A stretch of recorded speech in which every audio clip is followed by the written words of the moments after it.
Good morning and welcome to the Morning Outlook. I'm Sage reporting live from Kalkine TV's Sydney studios.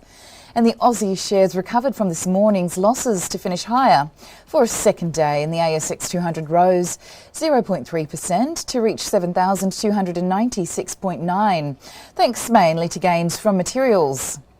Catalysts included the troubled Chinese property developer Evergrande negotiating repayments to some lenders in coming days, China's central bank injecting additional funds into our largest trading partner's financial system, and China's market resuming trade following a 4-day long weekend with only modest losses, and US futures pointing to a firmer start in the United States tonight.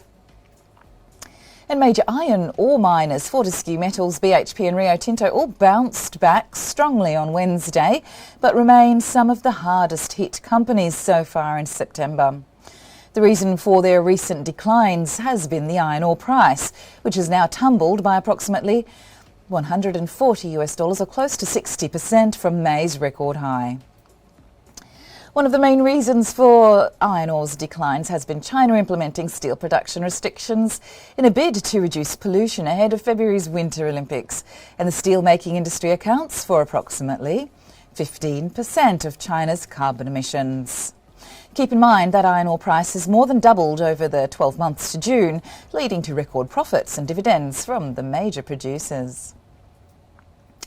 Major insurers, however, came under pressure on Wednesday following Melbourne's earthquake.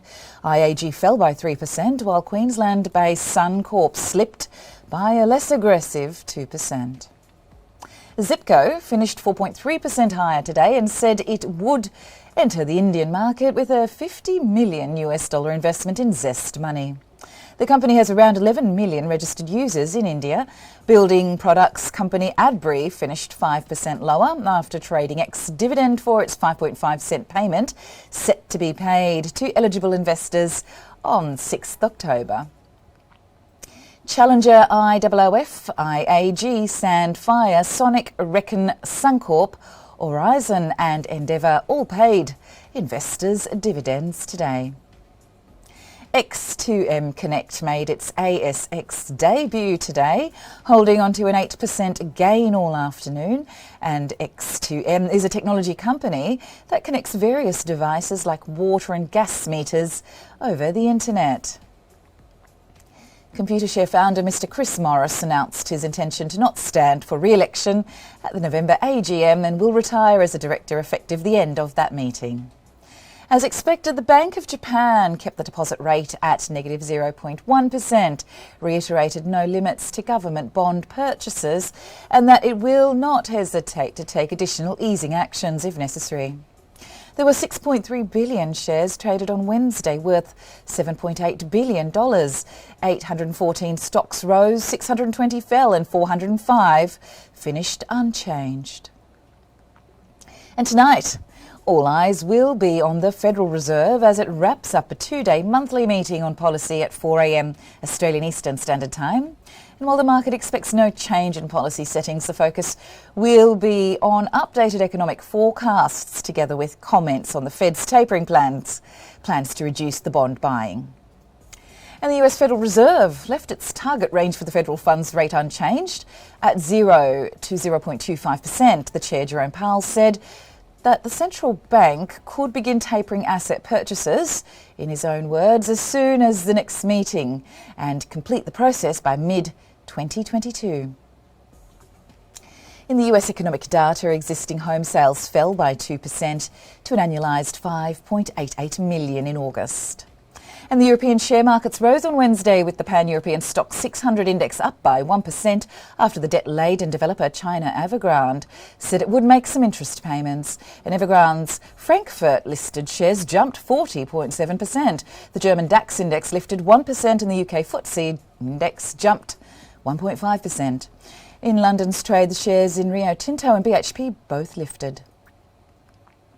And the US share markets climbed on Wednesday as concerns eased over a default by China's Evergrande, and stocks remained higher after the US Federal Reserve officials signalled that they would begin tapering their bond buying program soon. And shares of China-exposed Boeing and MGM Resorts both outperformed. A lift in crude oil prices boosted energy company APA Corp, And the Dow Jones index rose by 1%. The S&P 500 index also gained 1%, and the Nasdaq index added 150 points, or 1%. The US Treasury yields were mixed on Wednesday after 9 of the US central bank's 18 policymakers projected borrowing costs will need to rise next year in the Fed's economic projections and policy statement. The US 10-year yields fell by 2 points to near 1.31%, but the US 2-year yields rose by 2 points to near 0.24%. And the major currencies were weaker against the US dollar in the European and US trade.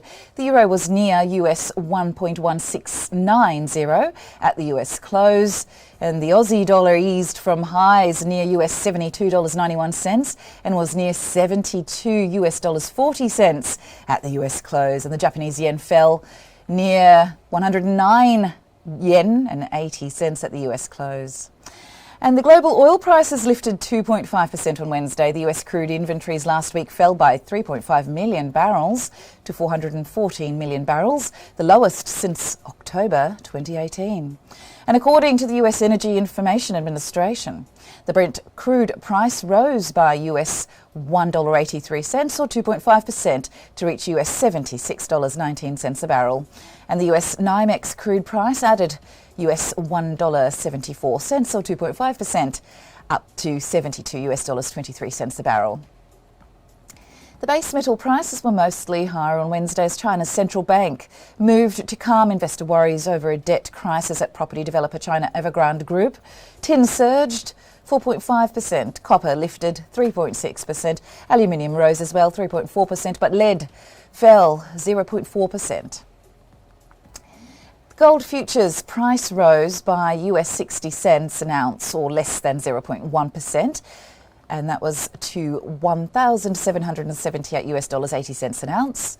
Spot gold was trading near US $1,767 an ounce at the US close, and iron ore lifted by $13.55 US a ton, or 14.4%, to reach $107.55 a ton. And thanks for joining us on that report, but that is all for now in the Morning Outlook. Have a great day trading and stay tuned for more market updates and economic live news throughout the day. Sage signing off for now.